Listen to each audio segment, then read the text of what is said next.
Reka ngusuze kandi nkwifurize amahoro y'Imana wowe ukurikirana ibiganiro nkunda kukugezaho ku miyoboro wa YouTube channel Iciriro TV ndaguhaye ikaze. Iki ni igiti rero gikomeye cyane nkuzaniye, igiti gifite ububasha ndetse n'ubushobozi kibitsemo imbaraga zidasanzwe kwirukana imyuka mibi, zo kwirukana imyuka mibi ndetse zo kwirukana abazimu, byo kwirukana ibintu by'amashitani ndetse n'ibindi byose bitandukanye. Iki ni igiti rero gifite ubwo bushobozi, ushobora kuba ukibona impande n'impande ariko utaruzi imbaraga kibitsemo n'ubushobozi kibitsemo.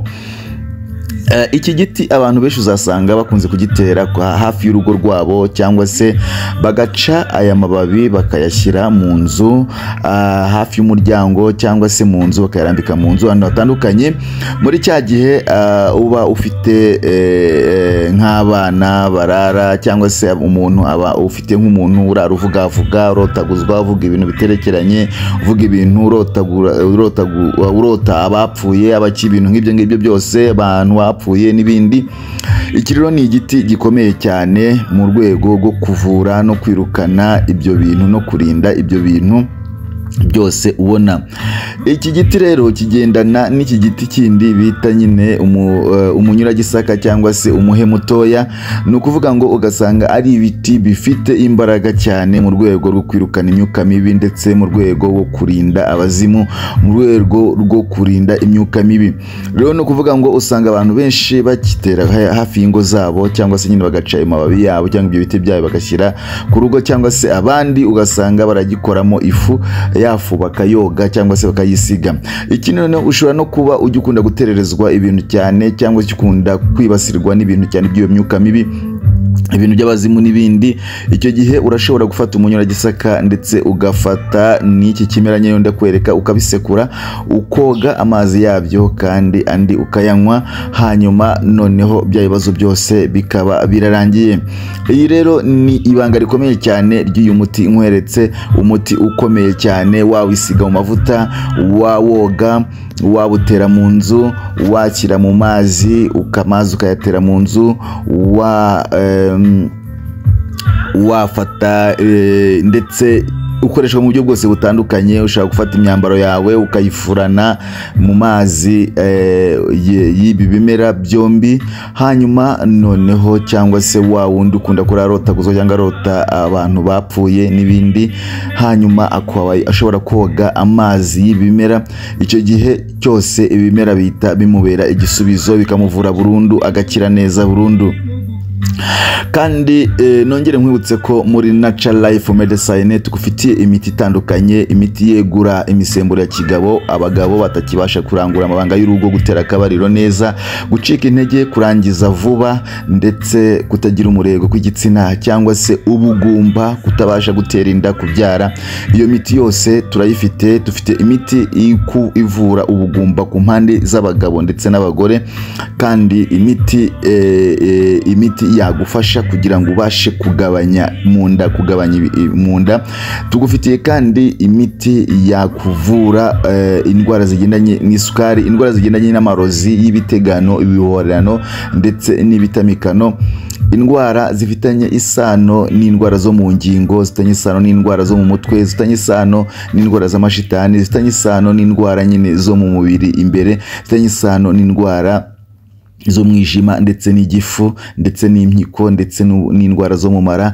Tugufitiye kandi imiti ikuvura hemoroide neza, hemoroide igakira burundu. Tugufitiye kandi imiti nanone ibasha gutuma ubasha kugira amavangingo mu gihe waba ufite kuma. Tugufitiye kandi imiti itandukanye yakuvura uburwayi nyine bugendanye n'uruhu, ndetse n'indi miti yakuvura indwara zindi zitandukanye. Tugufitiye kandi muri Natural Life Medicine nyine imiti ivura indwara z'amarozi y'ibihwerano, ibitamikano ndetse n'ibitegano, imijaganyuro, ibitama, ndetse tugufitiye imiti yirukana iyo myuka mibi yose. Igihe cyose rero wifuza iyo miti, gerageza uhamagare nimero zacu ubona, hanyuma uhamagare muri Natural Life Medicine tugufashe kuba wabona uko wakira. Ibi rero ni ibimera bitandukanye byagufasha rero gukira zimwe mu indwara zikomakomeye cyane cyane. Muri aka kanya rero nari mpejeje kukwereka iki kimera ndetse n'iyumunyu na gisaka biri kumwe, byagufasha mu gihe waba uhura n'ibibazo by'imyuka mibi, kuyitongererwa, kuyohererezwa, kugufatira abazimu n'ibindi. Hanyuma kurara umuntu arotaguzwa, arota abapfuye ndetse n'ibindi, cyangwa abana barara bavugavuga, icyo gihe iki kimera biba bihagije kubisekura ukabyogesha abana cyangwa ukabitera mu nzu, cyangwa se abakabinywa bakanabyisiga bakanabyoga. Ibyo byose bihita birangira, yaba ku bantu bakuru ndetse no ku bantu batoya. Ibi bimera birabavura burundu kandi bikabarinda ibyo ngibyo byose. Niyo mpamvu uzabona abantu benshi bagenda bitera ku rugo rwabo, ni ukugira ngo bibe byagira icyo birinda ndetse n'icyo byirukana aho ngaho, kubera ko babibonyemo ubwo bushobozi bwo kuvura ibyo ngibyo. Rero iyi ni imiti ikomeye cyane, imiti y'umwimerere, imiti gakondo ikuvura indwara zitandukanye, ikuvura mu buryo butandukanye. Ushobora kuba rero hari n'ibyo udasobanukiwe neza, icyo gihe ushobora guhamagara nyine kuri nimero ubona nyine kuri screen 0783186099, hanyuma noneho tukabasha kugusobanurira cyangwa tukatwandikira kuri WhatsApp, tukabasha kuguha ibisobanuro bitandukanye bigendanye n'ibyo ngibyo. Ni imiti yagufasha rero mu buryo bwose butandukanye bw'amarozi, ibitegano, ibiherano ndetse n'ibitamikano, ukabasha gukira neza.